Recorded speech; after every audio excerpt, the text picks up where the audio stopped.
On va commencer par un petit résumé de l'épisode précédent sur cette diapositive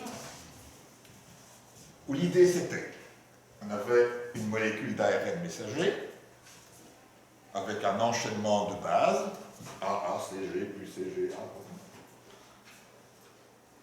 Et puis on allait séparer cette molécule-là en triplets, ACA, puis CGG, puis CAU, etc. Pour ça, un petit programme fait ça très bien. On allait mettre la liste des triplets dans une liste, d'où les deux crochets. On a calculé la longueur de la molécule d'ARN messager avec la fonction len, qui, comme son nom l'indique, calcule la longueur de la séquence. Et on a déterminé le nombre de triplets qu'il y a dans cette séquence. Ici, je n'ai pas compté les bases, mais il suffit de diviser la longueur par 3 et de le faire sous forme d'un entier, car la fonction range n'admet que des entiers comme argument. Range entre 0 jusqu'à nt exclu, mais ce nt face au deuxième, le premier et le deuxième paramètre doivent être tous les deux des entiers. Voilà pourquoi le int qui est là, qui transforme donc le résultat de la division, qui est forcément toujours un réel, qui le transforme en entier.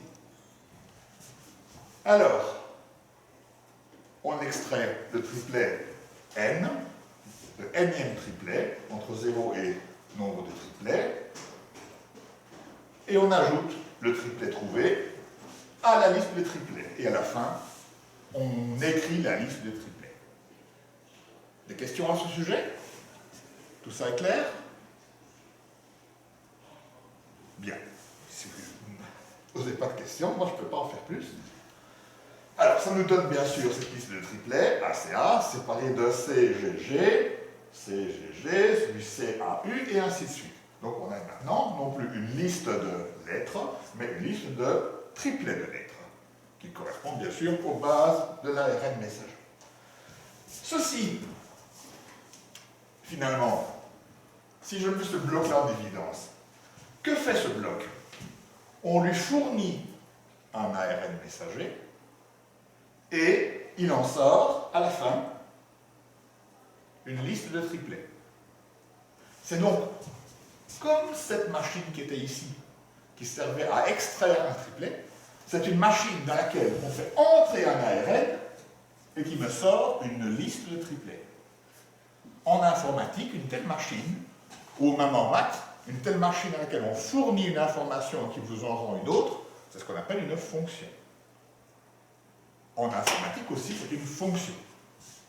Une fonction qui demande qu'on lui fournisse quoi? Une liste de triplets, et qui va nous rendre, à laquelle on fournit un ARN messager, et qui nous rend une liste de triplets. On en fait une fonction, et ça va nous donner quelque chose, donc cette machine à enfiler des triplets, la voilà. Si vous avez sur vos écrans l'ancienne version du programme, regardez, elle est là. Jusque-là. La liste de triplets vide pour commencer. On calcule la longueur, le nombre de triplets, on parcourt l'ensemble entre 0 et nt, enfin bon, c'est la même chose. Sauf qu'à la fin, et au début il y a une petite différence, d'abord on dit voilà, ceci sera le nom de la fonction, elle aura besoin d'un argument qu'on appelle comme on veut. Ici, moi, je l'ai appelé ARN. J'aurais pu l'appeler bidule. Mais alors, il fallait que dans l'ensemble de la fonction, je l'appelle bidule. Ici, je l'ai appelé ARN. Ça me paraissait quand même approprié.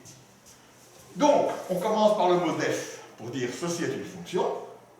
La fonction enfile triplet, comme sur un collier. Elle reçoit la chaîne, ARN, qui est là. Et à la fin, elle retourne, elle renvoie la liste de triplets. Donc, ceci va utiliser maintenant deux fonctions. Mais regardez, l'ARN, il est là. Et ici, je l'appelais ARNM. Je l'appelle comme je veux. Je l'appelle Schtroumpf si je veux. Mais enfin, ARNM me paraît approprié. Voilà la molécule ARNM. Je la donne à manger à la fonction en fil triplet que je définis. Je donne cette molécule à manger. Tiens, vous remarquez que dans la fonction, elle s'appelle ARN, la molécule. Ben oui. Ou bidule, ou comme vous voulez. Tous ces noms-là n'existent que dans la fonction. Alors, si ici il s'appelle ARNM et là ARN, ça n'a aucune importance. Ici je l'appelle bidule, là je l'appelle machin, c'est comme je veux. Donc ici je fais une petite différence entre ARNM et ARN. Même si ça représente la même chose finalement. Donc, la liste de triplets est fabriquée par la fonction en fil triplet, et à la fin, je fais un print liste triplet, et j'obtiens exactement la même chose, du moins si on l'essaie. Alors, cette fonction-là, en fil triplet, je vous propose de l'écrire, et de tester le programme dans l'état où il est là. Et puis on se retrouve juste derrière. Ok? C'est parti!